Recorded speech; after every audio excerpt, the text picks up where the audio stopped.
Hello friends, मेरा नाम है विवेक और आप देख रहे हैं मेरा YouTube channel proof and beyond. आज हम स्टार्ट करने वाले हैं एनसीईआरटी का चैप्टर 5 जो कि है समांतर श्रेणी या हम उसको कह सकते हैं अर्थमेटिक प्रोग्रेशन की एक्सरसाइज 5.3 का क्वेश्चन नंबर 17। आइए देखते हैं क्वेश्चन क्या लिखा हुआ है। लिखा हुआ है क्वेश्चन, एक स्कूल के विद्यार्थियों ने वायु प्रदूषण कम करने के लिए स्कूल के अंदर और बाहर पेड़ लगाने के बारे में सोचा। ठीक है, यह निर्णय लिया गया कि प्रत्येक कक्षा का प्रत्येक अनुभाग अपनी कक्षा की संख्या के बराबर पेड़ लगाएगा। उदाहरण के लिए कक्षा 1 का एक अनुभाग एक पेड़ लगाएगा तथा कक्षा 2 का एक अनुभाग 2 पेड़ लगाएगा तथा कक्षा 3 का अनुभाग 3 पेड़ लगाएगा इत्यादि। ऐसे ही ये आगे तक चलता जा रहा है और ऐसा कक्षा 12 तक के लिए चलता रहेगा। ये लिखा हुआ है कि प्रत्येक कक्षा के 3 अनुभाग, 3 अनुभाग का मतलब हर एक कक्षा के 3 सेक्शन है। ठीक है, इसको सेक्शन आप समझ सकते हैं। इस स्कूल के विद्यार्थियों द्वारा लगाए गए पेड़ों की संख्या ज्ञात कीजिए। ठीक है, क्वेश्चन आप समझ गए। आइए करते हैं। अच्छा, आपको ये तो पता ही चल गया कि हर जितनी भी कक्षाएं हैं, जितनी मतलब कक्षाएं हैं, हर कक्षा को उतने ही पेड़ लगाने हैं। ठीक है, और हर एक क्लास में 3 सेक्शन है उसके। ठीक है, आइए देखते हैं। जैसे लिखा है, अब क्या करेंगे, पहले डेटा लिख लेते हैं। कक्षा 1 द्वारा लगाए गए कुल पेड़। अच्छा, कक्षा 1 द्वारा कितने पेड़ लगाएंगे? 1 पेड़ लगाया जाएगा, लेकिन आपको ये भी पता है कि हर एक क्लास के 3 सेक्शन बने हुए हैं। तो अब देखिए, जैसे मान लीजिए ये पहला क्लास है, पहला क्लास के 3 सेक्शन है ए बी सी, तो एक ये पेड़ लगाएगा, एक ये पेड़ लगाएगा, एक ये पेड़ लगाएगा। ऐसे करके जब लगाएंगे तब जाके उस क्लास के कंप्लीट हो जाएंगे। ठीक है, तो अगर मतलब कक्षा 1 के द्वारा बच्चों के द्वारा जो लगाए गए पेड़ अगर 1 होगा और उसके 3 सेक्शन है तो 3 से हम गुणा कर दें यहीं पर, तो ये कितने पेड़ लगाए जाएंगे? कक्षा 1 द्वारा लगाए गए कुल पेड़ों की संख्या कितनी हो जाएगी? 3। ठीक है, अब उसी तरह से कक्षा 2 द्वारा लगाए गए पेड़ों की संख्या कितनी हो जाएगी?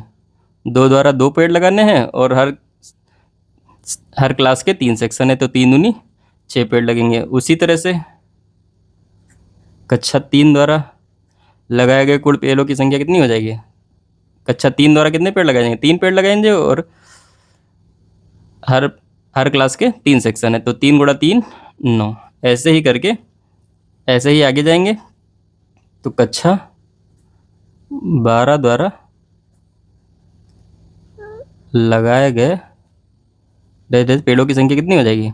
12 गुणा 3 इक्वल टू 12 3 36। ठीक है, अब आपको ये बताना है जोड़ करके कि कितने पेड़ टोटल लगेंगे। ठीक है, अब देखिए यहाँ पर अगर इसको आप देखेंगे ध्यान से तो यहाँ से एक एपी बन करके तैयार हो रही है।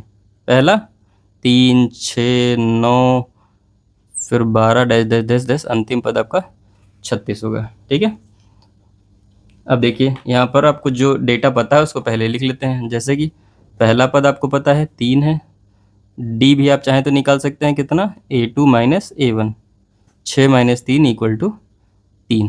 तो ए हो गया, डी हो गया। लास्ट टर्म भी एन टर्म आपको पता है, एन भी आपको पता है कितने, टोटल कितने क्लास थे? 12 क्लास थे। और यह हम इसको कह सकते हैं लास्ट टर्म भी पता है 36, इसी को हम एन टर्म भी बोल लेते हैं। ठीक है, तो यहाँ पर आप दोनों फार्मूले लगा सकते हैं जोड़ने का, जैसे S N equal to N upon 2। अब देखिए यहाँ पर लास्ट टर्म आपको पता है तो आप ए प्लस एल वाला भी लगा सकते हैं। ठीक है, यहाँ से आसान पड़ेगा आपको।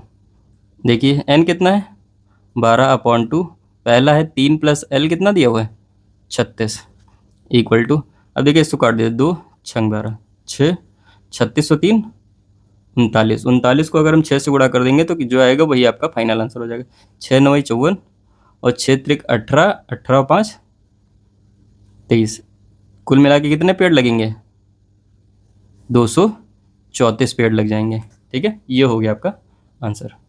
आइए देखते हैं इसका 18वां क्वेश्चन। लिखा हुआ है कि केंद्र ए से प्रारंभ करके हुए बारी बारी से केंद्र ए और बी को लेते हुए त्रिज्याओं 0.5 1 1.5 2 डैश डैश डैश वाले उत्तरोत्तर अर्धवृत्तों को खींचकर एक सर्पिल स्पाइरल बनाया गया है, जैसा कि आकृति 5.4 में आपको दिखाया गया है।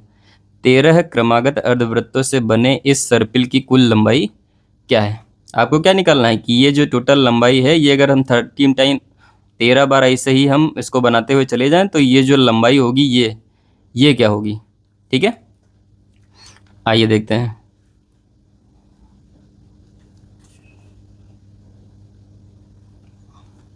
अच्छा, यहाँ पर जो त्रिज्याएं आपको स्टार्ट की गई हैं, आपने यहाँ क्वेश्चन में पढ़ा है 0.5 से, तो यहाँ पर देखिए ए से बी तक ये 0.5। अगर हम यहाँ से इसके लिए, अब इसके लिए अगर बात करें तो ये हो जाएगी 0.5, और ये अब यहाँ से यहाँ तक पूरी ये त्रिज्या हो जाएगी, तो ये हो जाएगी 1 सेंटीमीटर, ठीक है। इससे बना, अब अगर इससे बात करें तो ये इधर के लिए जो यहाँ से यहाँ तक जो त्रिज्या हो जाएगी वो हो जाएगी 1.5 सेंटीमीटर। तो ऐसे ही त्रिज्याएँ बढ़ती जा रही हैं, ठीक है। कुछ चीज़ों की इसमें हमको आवश्यकता लगेगी इसको करने के लिए, तो इसको हम पहले ही आपको क्लियर कर देना चाहते हैं। आइए देखते हैं। जैसा कि आपको पहले से ही पता है कि एक जो वृत्त होता है, वृत्त की एक त्रिज्या होती है जिसको हम आर से रिप्रेजेंट करते हैं, ठीक है। और यहाँ पर जो निकालना है वो इसकी परिधि है। तो परिधि क्या होती है, किसी भी वृत्त की जो परिधि होती है वो होती है 2πr, ठीक है।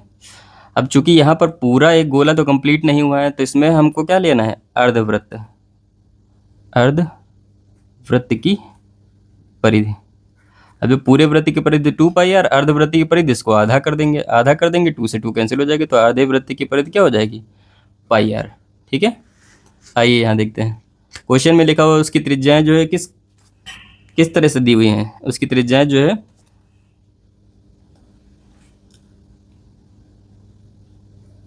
R1, R2, R3, dash dash dash कहाँ तक, 13 तक, R13 तक। अगर बात करें 0.5, 1, 1.5, 2.0 ऐसे करके डैश डैश डैश, अंतिम लास्ट टर्म आप निकालना चाहेंगे तो nth टर्म का यूज करके आप निकाल सकते हैं, आएगा 6.5, ठीक है। हालांकि इसकी ज़रूरत लगेगी तो यूज़ किया जाएगा, नहीं लगेगी तो कोई बात ही नहीं, ठीक है।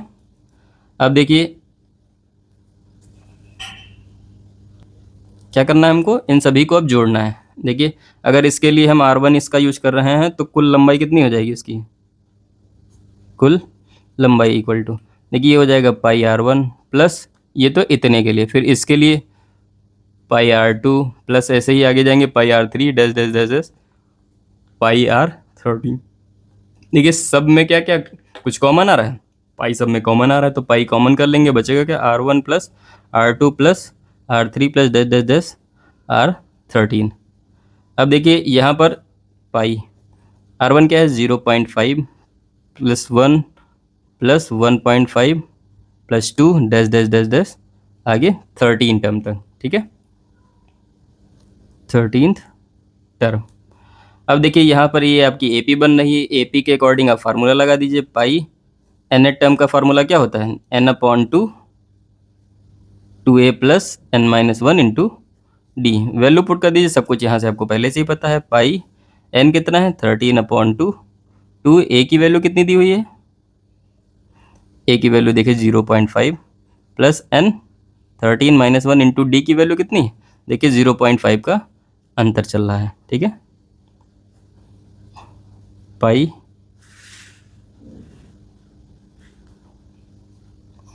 13/2, इसको गुणा कर देंगे 0.5 को 2 से, 5 दूनी 10, 1 हो जाएगा, प्लस का ये हो जाएगा 12, 12 को 5 से गुणा कर देंगे, 12 पंचे 60 हो जाता है, 6.0, ठीक है। अभी देखिए पाई 13/2, 6 और 1 जोड़ेंगे हो जाएगा 7, ठीक है।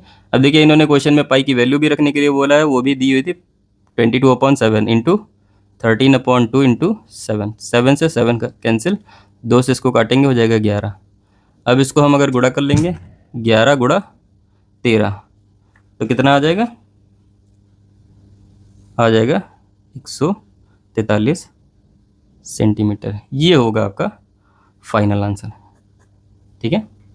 तो इस तरीके से आप इसको करेंगे, एकदम आसान तरीका है, इसको आप समझ लेंगे तो बहुत आसानी तरीके से इसको हम कर सकते हैं। इसका 19वां क्वेश्चन लिखा हुआ है कि 200 लट्ठों की ढेरी के रूप में इस प्रकार रखा गया है, सबसे नीचे वाली पंक्ति में 20 लट्ठे हैं, उससे अगली पंक्ति में 19 लट्ठे, उससे अगली पंक्ति में 18 लट्ठे इत्यादि। देखिए आकृति 5.5 यहाँ पर एक दी गई है आकृति। ये 200 लट्ठे कितनी पंक्ति में रखे गए हैं तथा सबसे ऊपरी पंक्ति में कितने लट्ठे हैं। आइए देखते हैं, प्रथम पंक्ति में कितने हैं, लट्ठों की संख्या कितनी है, उसने बताया कि 20 है। अगर ऐसे ही हम बात करें दूसरी पंक्ति में लट्ठों की संख्या कितनी हो जाएगी, 19। अगर हम तीसरी की बात करें, तीसरी में ऐसे ही करते जाएंगे तो ये हो जाएगी 18। ठीक है, ऐसे ही करते आगे बढ़ता जाएगा। ठीक है, अब देखिए यहाँ पर ये जो आपको मिल रहा है, ये एक श्रेणी बन रही है आपकी। तो यहाँ पर जो एपी आपकी बन रही है वो कैसी बन रही है, 20, 19, 18 dash dash dash dash dash N पदों तक। ठीक है, आपको ये नहीं पता है कि अंतिम पंक्ति में कितने होंगे या कितनी पंक्ति बाद वो 200 लट्ठे खत्म हो जाएंगे, लेकिन आपको ये पता है कि कुल कुल कितने हैं, 200 लट्ठे हैं। लट्ठे 200 ही इस्तेमाल करने हैं, लेकिन रखना ऐसे है कि पहले 20 हो, फिर 19 हो, फिर 18 हो, 17 हो, कहाँ पर जाकर के वो समाप्त हो जाएंगे। ठीक है, अब देखिए आपको क्या पता है, आपको ए पता है 20, डी पता है, क्या होता है दूसरे से पहले को माइनस कर लीजिए, A2 माइनस A1, ये हो जाएगा 19 माइनस 20 इक्वल टू -1। ठीक है, अब आपको एन आपको इसमें फाइंड करना है, इसमें एन आपको निकालना है कि कितने टर्म्स या कितने पदों में, कितने पदों तक, या हम ये कह सकते हैं कि कितनी लाइन के बाद वो जाकर के 200 लट्ठे ख़त्म हो जाएंगे। ठीक है, और ये एस एन भी आपको पता है 200। अब चलिए योग का फार्मूला लगा देते हैं, जो पता है उसकी वैल्यू रख देंगे, बस वो आंसर आ जाएगा। एस एन आपको पता है कितना होता है, n/2 2a plus n-1 into D. आइए वैल्यू रख देते हैं। एस एन की वैल्यू आपको पहले से पता है 200 इक्वल टू n/2, 2a की वैल्यू है 20 प्लस n-1 इंटू डी की वैल्यू है -1। इसको इधर गुणा कर दीजिए, हो जाएगा 200 दूना 400 इक्वल टू n, 20 दूना 40, इसको गुणा कर लेंगे, ये हो जाएगा माइनस का n और प्लस का 1। ठीक है, ये माइनस माइनस गुणा करेंगे प्लस हो जाएगा, इसको इससे गुणा करेंगे माइनस हो जाएगा। अब देखिए 400 equal to n, 40 plus 1 41 minus n। ठीक है, अब देखिए इसको गुणा कर दीजिए, 41n माइनस का n स्क्वायर, इसको उधर भेज दीजिए, या इसको इधर ले आते हैं, तो n स्क्वायर उधर माइनस का इधर आके प्लस हो जाएगा, माइनस का ये 41n हो जाएगा और ये प्लस का 400 इक्वल टू 0। अब देखिए 400 को क्या करना है, 400 के एक ऐसे फैक्टर बनाने हैं कि प्लस करने पर 41 आ जाए। आइए देखते हैं। अब देखिए 400 के आप फैक्टर वैसे चाहे बना लीजिए, क्या बनेगा इसका फैक्टर, 5 × 25 चौको 100 गुणा 4। ये देखिए ये बनेगा 25 और ये 16, 16 और 25 कितना होता है जोड़ करके 41। तो ये आपके फैक्टर बन जाएंगे। यहाँ देखिए क्या करेंगे, n स्क्वायर माइनस 41 की जगह पर क्या लिखेंगे, 25 प्लस 16, n था n लिख दीजिए प्लस का 400 इक्वल टू 0। यहाँ देखिए n स्क्वायर माइनस इसको गुणा कर लीजिए, 25 से n माइनस 16n प्लस का 400 इक्वल टू 0। अब देखिए दोनों में कॉमन कर लीजिए, n कॉमन करेंगे आएगा n माइनस 25, माइनस का 16 कॉमन कर देंगे तो बचेगा n माइनस 25 इक्वल टू 0। अब देखिए दोनों में मिल रहा है n माइनस 25 और क्या नहीं मिल रहा है, n माइनस 16 इक्वल टू 0। ठीक है, क्या करेंगे, इसको एक बार 0 के बराबर, एक बार इसको 0 के बराबर कर लीजिए। यदि n माइनस 25 बराबर 0 तो n इक्वल टू 25, एक n का मान ये आ गया। यहाँ से निकालेंगे n माइनस 16 इक्वल टू 0, तो n इक्वल टू 16, यहाँ से n के 2 मान आ जाएंगे। ठीक है, अब देखिए यहाँ से n 16 भी पॉसिबल है, लेकिन 25 पॉसिबल क्यों नहीं है, क्योंकि टोटल लट्ठे आपके कितने हैं 200। तो अगर हम सिंपली काउंट करेंगे कि अगर हम 20 से शुरू कर रहे हैं, 20, 19, 18, तो 25 तक नहीं जा पाएगा। ठीक है, उसके पहले ही 200 लट्ठे समाप्त हो जाएंगे। तो इसको क्या कर देंगे, अमान लिख देंगे। ठीक है, तो अपना जो आंसर होगा वो क्या होगा, 16। तो यहाँ पर थोड़ा सा लिख दीजिए, अतः n इक्वल टू 16 से, n का मतलब वो जो पंक्ति होगी, वो जो लट्ठे रखने की जो संख्या होगी वो 16 नंबर पे जाके वो 200 लट्ठे खत्म हो जाएंगे। अब देखते हैं कि उसमें होंगे कितने, तो इसी को n टर्म ले लेते हैं। क्या होता है a plus n minus one into D. Value put कर लीजिए। a क्या है 20 प्लस n क्या है 16 माइनस एक और d की वैल्यू -1 इक्वल टू 20। अभी देखिए 16 से एक जाएगा 15 एकम 15 माइनस का 15 इक्वल टू 20 से 15 जाएगा आएगा 5। तो इस यहाँ से आपको ये भी पता चल जाएगा कि टोटल लट्ठे कितने होंगे ऊपरी, सबसे ऊपरी पंक्ति में, या हम ये कह सकते हैं कि 16वीं पंक्ति में लट्ठों की संख्या कितनी हो जाएगी 5 हो जाएंगे। लिख दीजिए आप। अतः सबसे ऊपरी पंक्ति में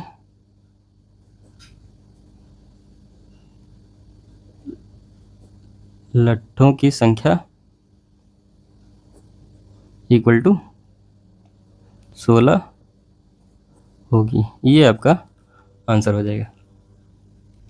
आइए देखते हैं इसका 20वां और अंतिम क्वेश्चन। लिखा हुआ है एक आलू दौड़ में प्रारंभिक स्थान पर एक बाल्टी रखी हुई है जो पहले आलू से 5 मीटर की दूरी पर है। देखिए ये बाल्टी रखी हुई है, ये पहले आलू से 5 मीटर की दूरी पर रखी हुई है तथा अन्य आलुओं को एक सीधी रेखा में परस्पर 3 मीटर की दूरी पर। उसके बाद हर एक आलू के बीच की जो डिस्टेंस है वो 3 मीटर की है। हर एक आलू जो है उसके 3 मीटर की दूरी पर है। ठीक है। इस रेखा पर 10 आलू रखे गए हैं। आपको पता है कि पहला, दूसरा, तीसरा, चौथा, पांचवा ऐसे करके 10 आलू रखे गए हैं। लिखा है प्रत्येक प्रतियोगी बाल्टी से चलना प्रारंभ करते यहाँ से जो वो मतलब जो प्रतियोगी है वो यहाँ से बाल्टी से जाता है, यहाँ से आलू उठाता है, उसके बाद वापस लाके इसमें डालता है, फिर आगे जाता है, इसको उठाता है, इसको यहाँ लाके डालता है, फिर जाता है तीसरा आलू उठाता है, इसको लाके इस बाल्टी में डालता है। तो ऐसा ही लगातार चलता रहा है। ठीक है। उसे उठाकर वापस बाल्टी में डालता है और वह ऐसा तब तक करता है जब तक कि आलू पूरे तरीके से, पूरे आलू जब तक कि इस बाल्टी में लाकर ना डाल दें। ठीक है। इससे इसमें प्रतियोगी को कुल कितनी दूरी दौड़नी पड़ेगी। ठीक है। आपको बताना है कि ऐसा करने में, ये आलू को उठा के डालने में प्रतियोगी को कितनी दूरी दौड़नी पड़ी है। आइए देखते हैं। अच्छा देखिए पहले आलू के लिए उसने क्या, यहाँ से एपी ही बनेगी। आपको जाहिर सी बात है पता है कि एपी के चैप्टर। तो पहला आलू यहाँ से उठा के जाएगा, यहाँ जाएगा, उठा के लाके इसमें डालेगा। तो पहले के लिए दूरी उसको कितनी भागनी पड़ेगी 5 मीटर की। ठीक। फिर दूसरे के लिए, अब देखिए ये 5 मीटर प्लस 3 मीटर, तो अगली दूरी के लिए 5 प्लस 3, या हम इसको कह सकते हैं 8 मीटर। ठीक है। अगली दूरी 8, ये प्लस यहाँ तक 8 हो जाएगी, आगे 3 और, तो 5 3 8 और 8 प्लस 3 5 प्लस 3 इक्वल टू 11। ठीक है।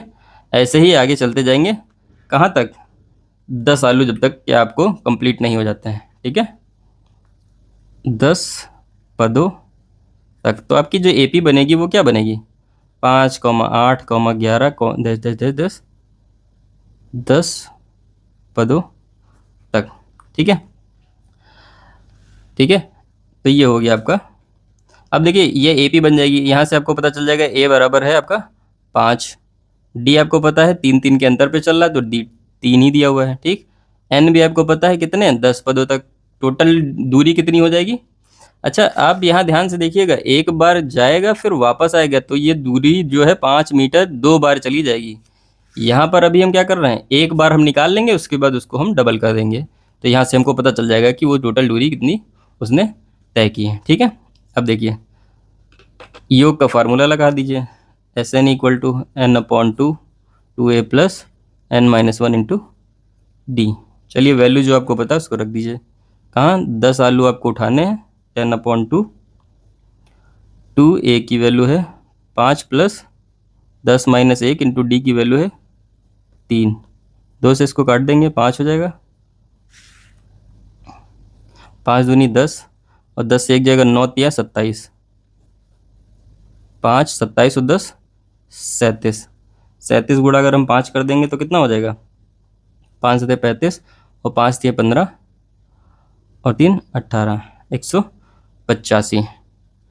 ये हो जाएगा सिर्फ जाने तक की डिस्टेंस है। ये एक बार सिर्फ जाएगा, उसके बाद उठा के वापस उसको लाके देना है। ठीक है। ये एक बारी जाने का, तो कुल चली गई दूरी क्या होगा, ये दूरी एक बार जाने के लिए और एक बार वापस आने के लिए, तो इसको हम 2 से गुणा कर देंगे। 185 गुणा दो दो 25 10 2 अठी 16 1 17 2 एकम 2 1 370 मीटर। तो उस प्रतियोगी को कुल मिला के 370 मीटर की दूरी तय करनी होगी, तब जाकर वो सभी 10 आलूओं को ला करके उस बाल्टी में डाल देगा। ठीक है, तो उम्मीद करते हैं कि ये एक्सरसाइज आपको समझ में आई होगी। इससे रिलेटेड अगर कुछ डाउट है तो आप हमारे कमेंट सेक्शन में जाके पूछ सकते हैं। धन्यवाद।